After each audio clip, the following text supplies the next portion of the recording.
Many folks accuse you of being a spiritualist. I say accuse because they put some kind of element on it that makes you unreal.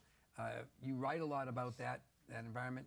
Are you a spiritualist? Do you think that spiritualism is part of really good films? I don't like the ism part. Okay. But I like and do believe that if you don't have spirit in a film, what have you got? You know, it's about the You heart. got a lot of big pictures for $200 million that are out there in the marketplace right now. They don't have much spirit. Then they're not going to work. Mm-hmm. Well, even The Matrix had spirit, for goodness sakes, which, you know, I have to still get a pamphlet and somebody tell me what it's about. But it's got some kind of confused spirit to it that has a kind of metaphysical message, and somewhere along the line I'll understand that. But if you don't have spirit, that's all it is for me. Now, what is spirit? It's coming from the heart, coming from the soul. Something that is soully meaningful. Really intellectual films. I mean, my favorite films, two of them, were Uncut, Lawrence of Arabia, and Inherit the Wind. Pretty big Boy, films. I haven't heard about that in a long time. So you had, well, Inherit the Wind would appeal to me because it's about, is it about evolution? We're even arguing it now, of course. So is it that, or is it God made everything in one brilliant moment of studio perception? But I have the films that I really respect, and I think the public respects, all have spirit. So spiritualism, I don't know. I think of Madame Blavatsky and channeling some entity from India. You've been accused of that, though.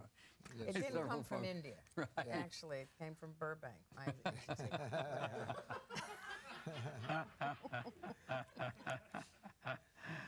As you've always had a good sense of the political climate. Do you get the instinct that we're sort of heading back into the 50s?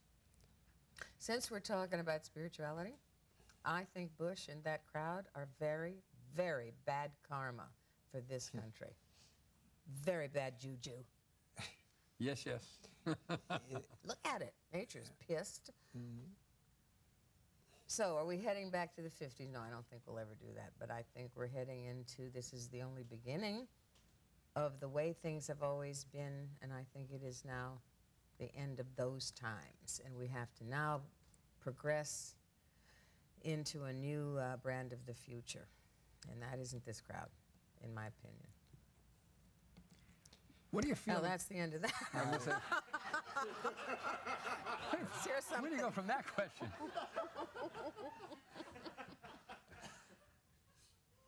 Arnold Schwarzenegger. Yeah, good capitalist. What else? A good capitalist. You think he'll be reelected? You think he should be reelected? Peter, I live down in New Mexico. I can talk about Bill Richardson and some of those characters, but I can't talk about Arnold. I like Arnold. I've met him. He never pinched my butt, but I like him. I'm sorry about that. I'd sort of like to feel what that was like, but it's been a long time. But anyway, he's kind of entertaining as a leader. I don't know what he is betrayed and what he hasn't. I can't talk about him. Don't know. But you live much of the time in Santa Fe. And you live there. And most of the time in Abiquiu, Peter, you know, where George O'Keeffe used to paint her pictures. Oh, really? I live way out in the sticks with the coyotes and the elk and the bear, and the real people. And what you elicit from that environment is? Spirit. Boy, have I come to understand the intelligence of the natural life. We are so unnatural in this town. We need help. And I have this sensibility in Abiquiu. Oh, this is the way it's supposed to be. You ever had a? Would you, if you could turn the clock back, would you be living out there when you were 30? No. So it takes wisdom. It takes aging. It takes a sense of, okay, I've done a lot. Now it's time to see what I've missed. But you can't imagine what it's like to be in your patio in the middle of nowhere and have a huge buck elk walk in and just look at you, just look at you, and then look around, and then look at my dogs. I have 12 dogs, and they all just look at him. And it's like being in the, talk about spirit. That's in the presence of the elk god. Now I see why they have totems. I'm interested in those things now. I haven't given up on people, but it's there's another kind of intelligence at work that I'm falling in love with. Now that informs my work a lot. That's what I was going to ask. I should think that really would have an interesting impact on your thinking about performance. You're not going to do a picture with an elk. Oh, Peter, It's that been is done. just like a studio head. Oh, my God.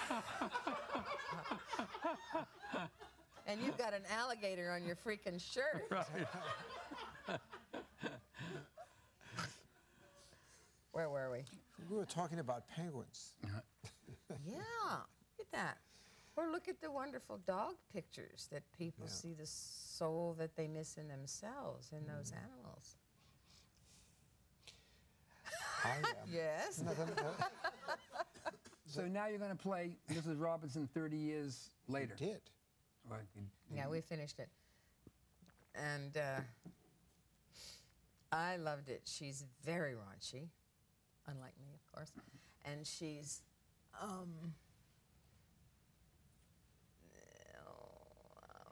she kind of strides around and cusses people out and has a definite sense of priorities that are usually pretty honest.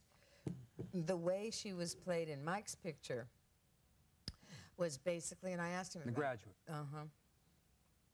was basically her anger was what was driving everything, even the sexuality. The anger was driving it. She's very mad at Bo Burrows in this movie, played by the Dustin Hoffman character, played by Kevin Costner.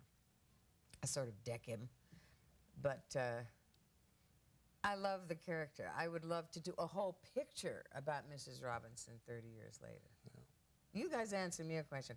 What's this problem you have for women over 40 or 50? What's going on there? I'm married to one, so I can tell you about that problem, but I can't tell you. Go ahead. Let's hear it. I can't tell you the problem. So much that you can't think of how to make a movie about it. No, it's not true. That's not true at all. I think what's happened is that the executives are young and the audience is very young, and they want their, I hate to say it, but they want their young writers, and so they work on young themes, and it's very difficult to get the financing together for the film. Yeah, but let's look at that. All these young minds at work with all this money, conglomerate, huge amounts of money, they don't know anything about life. This is true. They also don't know anything about the audience because the only segment of the movie audience that's growing are people 50 and over. Yeah. They don't want to go out. Yeah. So that is what's known as a quadrant, but it's not, to use Pete uses an expression that people like to say, it's called a sweet spot. The marketing sweet spot are kids. But the kids are beginning to abandon movies. The older folks are hanging in there. Yeah, but I think when you ask, you answer the question that she's asked, why does that happen?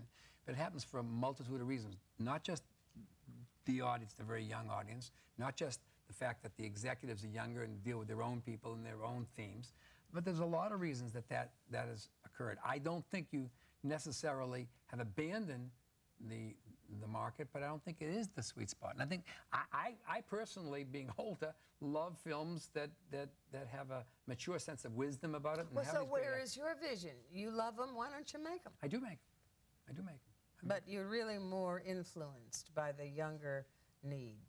Well, you also you have to respond to where the market is, as well as your own sensibility.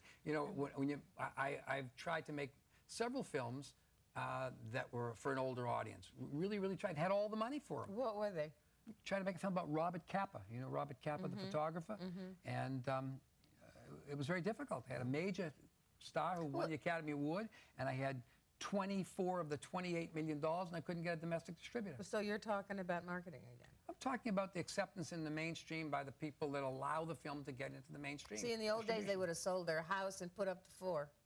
I wouldn't really risk my whole basis on any film. I wouldn't risk my whole economic basis in any film. I don't think that's a wise... I think the full answer to your question is that in the days when all of us started out, a picture would open in 4 different places and could build a word of mouth if it really had Absolutely a subtext. right. Whereas Very today, good point. in 4,000 theaters, it's gone in 60 seconds. Yeah, so therefore, you can't take those chances. That's the downside. In the theatrical market, you can in cable and you can in television. There are places where those films get exposed. My own feeling, to answer your question directly, my own feeling is that in testing the market today with projects that resonate inside of me, that have some wisdom and some heart, and that's what I've done, I find it very difficult because most of the studios don't want them.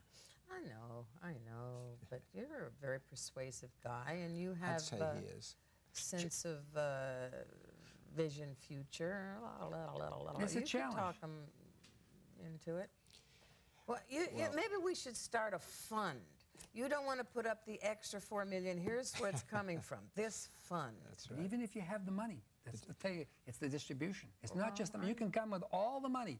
These studios don't want to use their intellectual capital, whatever they have, and use it to release films that they don't feel can generate the kind of grosses Having that they said want. that, there are more independent specialty distributors today than ever before. Like Movie House just got started. Right. Harvey and Bob Weinstein are starting a new company. True. So I think that it is beginning to tilt the other way, which I think is one of the few encouraging things about the industry today. Mm-hmm. You're wonderful to come in and talk to us, and we really thank you. Is it over? No, it doesn't over unless you want it to be It's over, not my dear. until it's over.